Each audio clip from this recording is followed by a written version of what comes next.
Hola a todos, ¿cómo están? Soy el profesor Felipe Román, espero que se encuentren muy bien en sus casas, espero que este periodo de cuarentena lo estén pasando lo mejor posible, hay que tener paciencia, lo más importante es quedarse en la casa, así que cuídense, cuiden a los suyos, cuiden a su familia y vamos a tratar de avanzar con algunas cosas de esta lectura para cuarto medio electivo, Ciudad Contemporánea, que era la lectura que estaba programada para el mes de abril, ¿ya?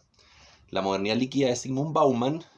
Vamos a tratar de enfocarnos más que en el libro en sí o en el prólogo que yo le había pedido que leyeran. Le di la instrucción de eso hace unas 2 semanas aproximadamente, pero más que enfocarme en el libro y en el prólogo, que era lo inicial que vamos a ver, me interesa que ustedes tengan ciertas herramientas conceptuales para poder abordar el libro. Y para eso hay que repasar un par de elementos ligados a lo que entendíamos o a lo que vimos el año pasado en una parte de la materia, que es el concepto de modernidad. El concepto de modernidad es un concepto fundamental, porque por algo el libro se llama La modernidad líquida. Y derivado de esto, es importante que logremos recapitular un poquito de qué es la modernidad, en qué consiste la modernidad, qué es lo que incluye. Entonces vamos a ir retomando algunos elementos para que ustedes puedan abordar la lectura. ¿Ya? Ya, lo primero que hay que decir de la modernidad, en general, es que es un concepto muy complejo, ¿ya? No tiene una definición única, para nada. De hecho, hay una multiplicidad de visiones respecto a la modernidad, ¿ya? Ahora, claro, existe cierto consenso derivado de lo que distintos intelectuales han desarrollado como noción o como idea a través del tiempo. Y para eso me voy a remitir a este librito o este manual, ¿ya? Se llama Modernidad, Modernización, Modernismo y Cultura, que es un documento de trabajo de la Universidad de Chile, ¿ya? En la cual los profesores Bernardo Subercasó, Alejandra Botinelli, Marcelo Sánchez y Paula Cuadra hacen un resumen o un catastro de todas las visiones o todos los conceptos de modernidad de distintos autores que han desarrollado a lo largo de la historia, tanto en Europa como en Latinoamérica o en otras partes del mundo, ¿ya? Entonces, lo primero que tenemos que tener claro que la modernidad no es un concepto único, ¿ya? Para nada, no es algo unívoco, no tiene un significado único. Tiene muchas interpretaciones, muchos significados. Entonces, originalmente, por ejemplo, después del... ya en el periodo del Renacimiento, por ejemplo, se entendía que la modernidad estaba asociada como algo nuevo, estaba asociado como a una idea de avance, de progreso. Entonces, una de las primeras nociones de modernidad que hay al respecto es que se le entiende como una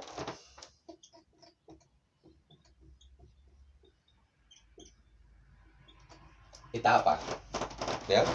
Que es lo que habitualmente se conoce con el nombre de Edad Moderna.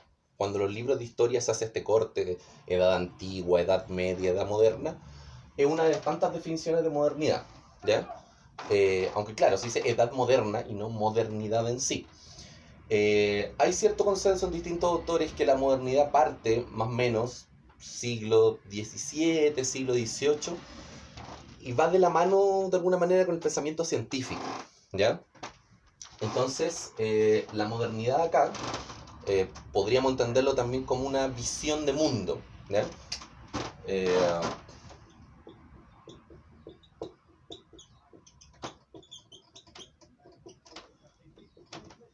una visión de mundo que incluye varias cosas, entre ellas, por ejemplo, que ahí las vamos a ir detallando, una visión de mundo que incluye el conocimiento científico, una visión de mundo que incluye, por ejemplo, todo lo que tiene relación con el avance o el progreso del ser humano, ¿ya? La modernidad también como idea incluye la noción de futuro, la noción de progreso, proyectarse hacia el futuro, de que la humanidad mejore, ¿ya?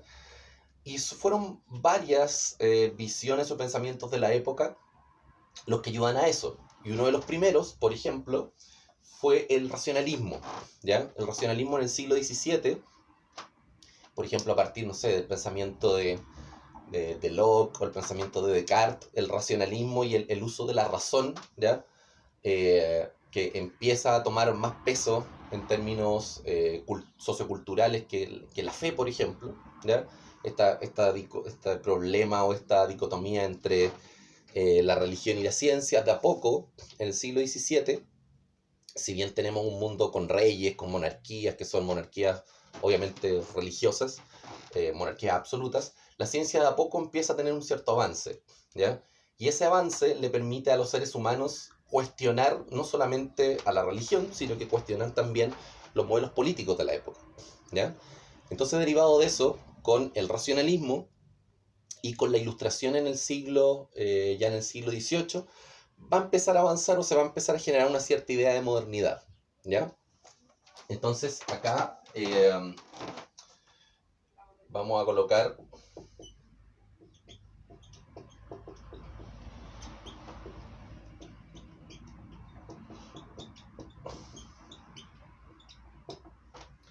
que el racionalismo y la ilustración, ¿ya?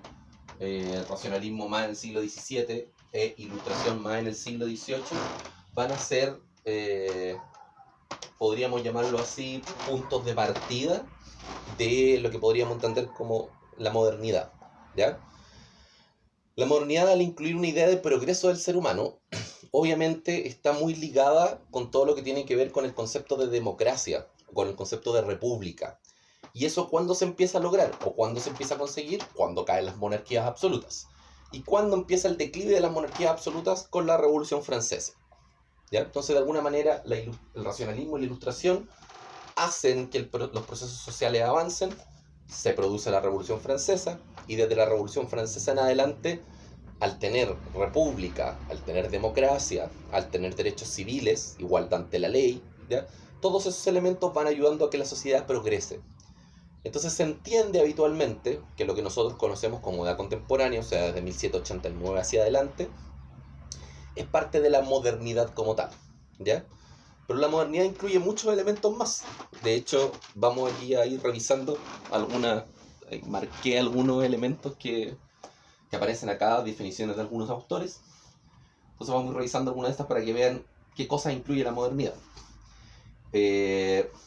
Por ejemplo, acá en el principio, conceptualización y caracterizaciones canónicas de la modernidad, dice, por ejemplo, la concepción canónica de modernidad la concibe como una época histórica caracterizada por la racionalización, ¿ya? Lo que planteamos acá, cogito ergo sum, Descartes, y sapere aude, de Kant, pensar y pensar por sí mismo, sin tutelaje, salida del ser humano de la minoría de edad, autonomía, control, dominio de la naturaleza, capacidad científica y tecnología creciente, ¿ya?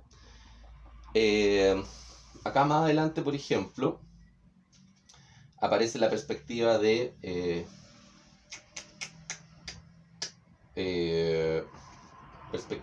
Forster, que dice: la modernidad abre las posibilidades a la agencia humana en todos los órdenes. Emerge cuando declina la legitimidad de un orden social dependiente de la divinidad, ¿ya?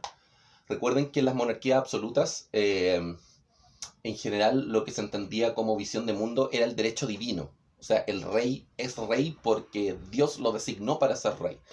Entonces la teoría del derecho divino empieza a tener un cierto declive ante estas perspectivas más racionalistas e ilustradas, ¿ya? Más adelante, por ejemplo, tenemos la visión de... aquí nos aparecen algunos pensadores del siglo XX, entre ellos Marshall Berman, que es la lectura posterior de Todos los sólidos se desvanecen en el aire, ¿ya? Para que la tengan ahí también en cuenta. Aquí tenemos la perspectiva de Berman. Dice: la noción de la modernidad, entendida como un proyecto inacabado y probablemente inacabable, en la medida en que nuevas modernidades se van desplegando como oposición a las modernidades anteriores. Quiere decir también en este caso, lo que intenta dar a entender aquí Berman, es que la modernidad tampoco es algo fijo, tampoco es algo estable y que se mantiene ahí por siempre, sino que la modernidad siempre va avanzando y de alguna manera se va, reciclando, se va transformando en otra cosa, ¿ya? Entonces aquí la idea de Berman, por ejemplo, es importante en la medida en que asume que no hay una modernidad, sino que la misma modernidad va cambiando constantemente, porque la crítica es uno de sus elementos fundamentales. Entonces no puede ser algo fijo y que quede ahí permanente, es algo que se va transformando, algo que va cambiando. ¿Ya? Aquí tenemos la visión de Octavio Paz, que ustedes lo leyeron el año pasado, con ese fragmento de Los hijos de la Malinche. Octavio Paz dice acá: todo lo que ha sido la Edad Moderna ha sido obra de la crítica. Los conceptos cardinales de la Edad Moderna son progreso, evolución, revolución, libertad, democracia, ciencia y técnica. Todos ellos nacieron de la crítica. La crítica de la religión, la crítica de la filosofía, la crítica de la moral, la crítica del derecho, de la historia, de la economía y la política. La crítica encarna en la historia la revolución de la independencia de Estados Unidos, la Revolución Francesa y el movimiento de independencia de los dominios americanos de España y Portugal. O sea, por ejemplo, aquí podríamos, con esto, se da a entender que, por ejemplo, las independencias de Latinoamérica o la Revolución Francesa son procesos que corresponden a la modernidad, ¿ya? La modernidad, al implicar avance, al implicar progreso, al implicar el desarrollo de la ciencia, siempre busca que las sociedades avancen, ¿ya? Entonces es un proceso de crítica constante. Y en ese sentido, o sea, si tenemos una modernidad, esa modernidad después se puede transformar en otra cosa, porque uno de los elementos esenciales de la modernidad es la crítica. ¿Ya? Entonces vamos a colocar acá, ya, vamos a ir colocando aquí en la pizarra ahora cuáles son los elementos que incluye la modernidad, ¿ya? Para que los vayan ubicando y para que vayan haciendo memoria con algunos de estos elementos, ¿ya? Ya. Entonces, como vimos en varios de los textos, la modernidad incluye una instancia de crítica, ¿ya? Es el primero. La modernidad incluye el concepto fundamental de crítica. La modernidad también tiene una visión de futuro. No está preocupada del presente, está más preocupada de un futuro próximo, cercano, ¿ya? Está preocupada del progreso de la sociedad. A eso nos referimos con la idea de futuro.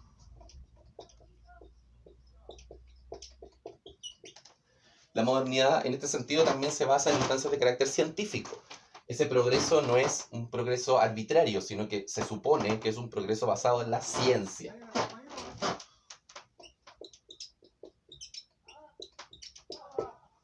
Y obviamente, si es un progreso enfocado en la ciencia, esa ciencia no surge de la nada, sino que está basada también en el conocimiento a nivel general. Recuerden, por ejemplo, que en la ilustración, todo el conocimiento que se desarrolló en la ilustración, por ejemplo, con Rousseau, con Diderot, con Montesquieu, con D'Alembert, todos los pensadores de la ilustración, ¿qué es lo que hicieron? Trabajaron el conocimiento, recopilaron el conocimiento y en base a eso hicieron una crítica de las monarquías absolutas, ¿ya? Y eso a la larga ayuda a generar también un cierto cuestionamiento o una crítica respecto al sistema imperante, ¿ya? Entonces acá el conocimiento también es importantísimo dentro de la idea de modernidad, ¿ya?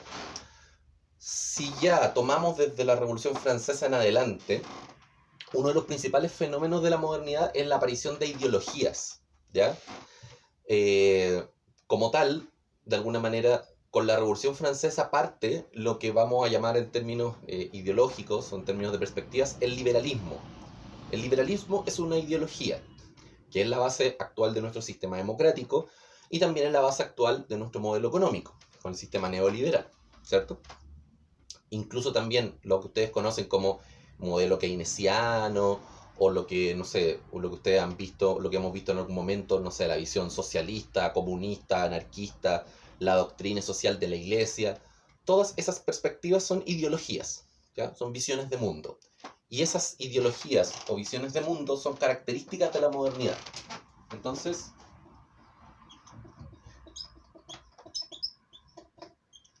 ideología, ¿ya? La ideología es una característica fundamental de la modernidad.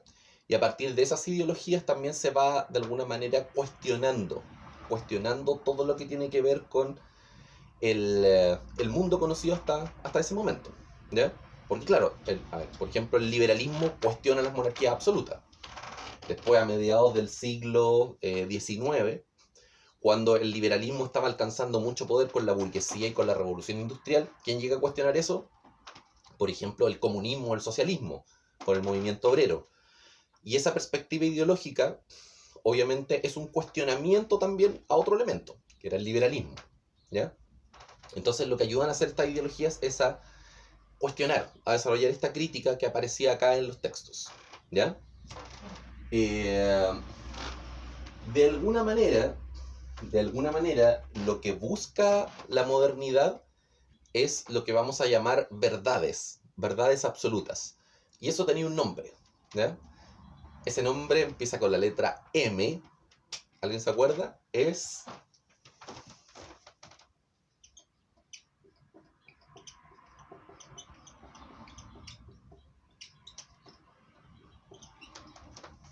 metarrelato, ¿ya? Los metarrelatos son grandes verdades o perspectivas de la humanidad que buscan un objetivo en específico. ¿Cuál es ese objetivo? Darle sentido a la vida de las personas, ¿ya? Entonces la gran parte de la modernidad se basa en construir metarrelatos. Esto que decíamos que, por ejemplo, alguien empieza a informarse o aquí las personas se adhieren, por decirlo de alguna manera, a una cierta perspectiva ideológica, ¿ya?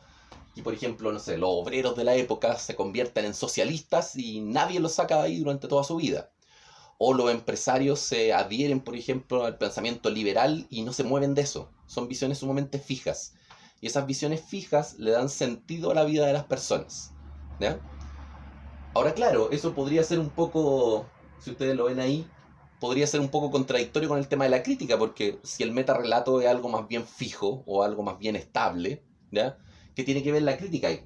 Sí, efectivamente ahí podría haber como una cierta contradicción, pero la modernidad como tal busca un metarrelato.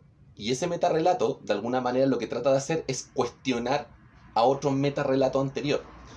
Entonces, cada metarrelato, de alguna manera, busca una cierta idea fija, ¿ya?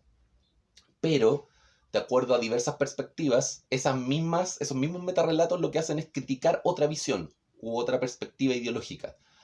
Por lo tanto, aquí lo que tiene que ver con la idea de la crítica es un concepto bien complejo, por eso, ¿ya? Porque por un lado es fijo con el tema de los metarrelatos, pero por otro lado el tema de la crítica hace que esto vaya avanzando y que no sea tan fijo, ¿ya? Entonces ahí también radica uno de los problemas o quizá, no sé, alguna confusión respecto al concepto, ¿ya?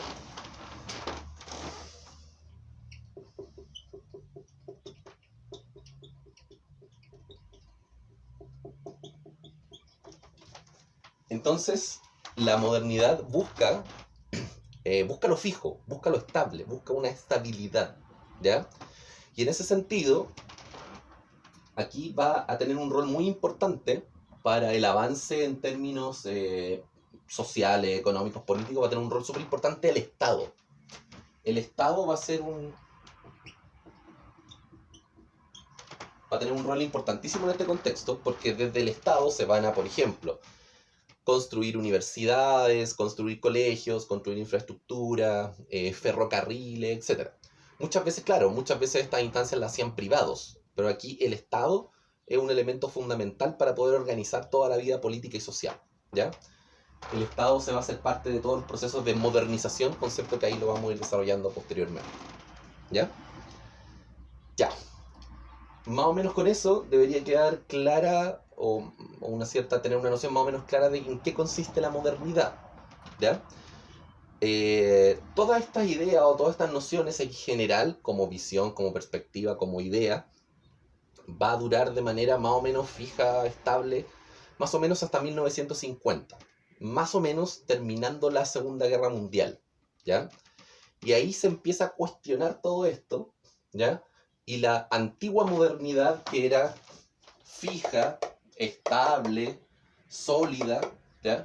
Ya no va a ser tan fija, ni tan estable, ni tan sólida, porque ahora va a pasar a ser una modernidad líquida, ¿ya? Y el concepto de liquidez que empieza a trabajar Bauman acá, de alguna manera desarrolla una cierta idea de que hoy día todavía tenemos muchos de estos elementos, ¿ya? Hoy día todavía tenemos ideología, todavía tenemos metarrelatos, todavía está la idea del futuro, del progreso, del conocimiento, pero ya no es todo tan fijo como antes, sino que es más moldeable, ¿ya? No una estructura fija, sólida, sino que es una estructura más bien líquida, ¿ya? Y por eso aquí Bauman utiliza el concepto de licuefacción para decir que la modernidad que tenemos actualmente no es una modernidad sólida, sino que es una modernidad líquida, ¿ya?